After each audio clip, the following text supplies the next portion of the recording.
You're watching Mirror 7 News. Stay informed, stay ahead for more news.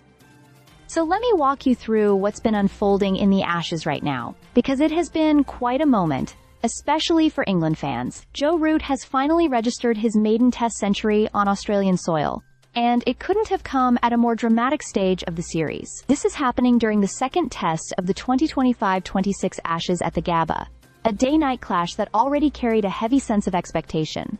If you know anything about the Gabba, you'll know it's a ground where Australia almost always sets the tone. Their pink ball dominance is almost a tradition now, and heading into this test, a lot of talk was focused on whether they'd extend that winning streak. And of course, after taking the first test by 8 wickets, they arrived in Brisbane full of confidence, backed by a squad that blends experience with some fiery quicks. England, on the other hand, came into this match with something to prove. The defeat in Perth was still hanging over them, and the conversation leading up to Brisbane was all about whether they could reset. Ben Stokes, as always, looked ready for the fight, but what England really needed was someone to step up and steady the innings.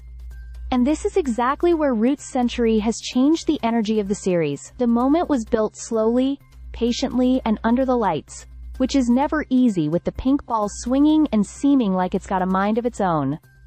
But Root held firm. Every shot seemed to carry that perfect blend of control and calm, as if the pressure around him didn't exist. When he finally got to the milestone, it wasn't just a personal achievement.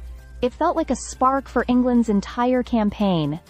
Meanwhile, Australia hasn't held back. Their lineup for this test is stacked. Mitchell Starc with the new ball, Nathan Lyon bringing the experience, Cameron Green offering that all-round balance, and Steve Smith leading the group. They've been relentless, applying pressure from both ends and making England fight for every run.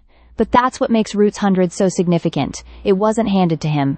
It was earned on a pitch that rarely gives visiting batters any comfort, and in conditions where the pink ball behaves like it's performing tricks for the crowd. With the series heading towards its middle stretch, Adelaide next, then Melbourne and Sydney, this innings could end up being one of those turning points we look back on. For now, though, it's simply a memorable moment in a test that's still very much alive, and one that's added a new layer of intrigue to this Ashes battle. Stay subscribed for more videos.